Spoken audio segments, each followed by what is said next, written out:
Hi అండి. మంచి filter coffee తాగుదామనుకుంటున్నారా?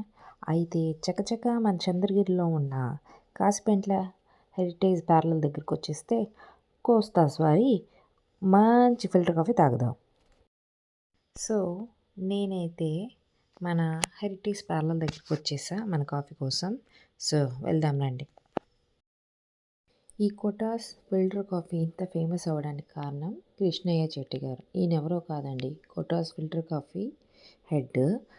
ఈయన 1946లో ఈ కోటాస్ ఫిల్టర్ కాఫీని చిక్మంగళూరు అండ్ కర్ణాటకలోని అదర్ ప్లేసెస్ నుంచి ఈ బీన్స్ తీసుకుంటారు కదా, కాఫీ బీన్స్. అవేవైతే అతనే స్పెసిఫైడ్గా రోస్ట్ చేసి అక్కడ చుట్టుపక్కల అమ్మే అతను.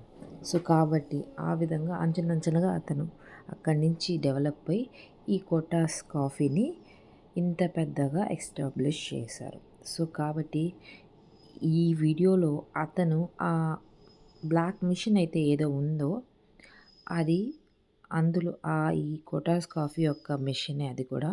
అందులో మన ఫిల్టర్ కాఫీ రెడీ అవుతుంది. ఇప్పుడు నేను కాఫీ ఆర్డర్ చేశాను.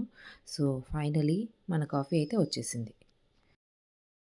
సో ఫైనలీ మన ఫిల్టర్ కాఫీ మన దగ్గర ఉంది.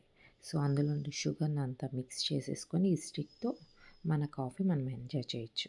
సో అంత చక్కని ఫిల్టర్ కాఫీ వేడివేడిగా పొగలు కమ్ముతూ అలా ఈవినింగ్ ఆ సన్సెట్ని చూస్తూ మనం ఆ ఫిల్టర్ కాఫీని ఎంజాయ్ చేయడం అంటే వేరే లెవెల్ అసలు. సో ఫైనలీ నా జాబ్ వర్క్ అంతా ఫినిష్ చేసుకొని ఇంటికి వెళ్ళే మధ్యలో నేను ఈ కాఫీని అయితే తప్పకుండా తాగుతాను. మీరు కూడా ఈ కాఫీని తప్పకుండా తాగాలి అంటే మన చంద్రగిరిలోని కాసిపెంట్ల దగ్గర ఉన్న హెరిటేజ్ పార్లర్ దగ్గర అయితే మీకు అవైలబిలిటీ ఉంటుంది. సో తప్పకుండా ట్రై చేసి కమెంట్స్లో నాకు చెప్పండి ఎలా ఉందో ఈ ఫిల్టర్ కాఫీ. ఓకేనా? సో ఇవాళకి ఈ వీడియో అంతే. So bye.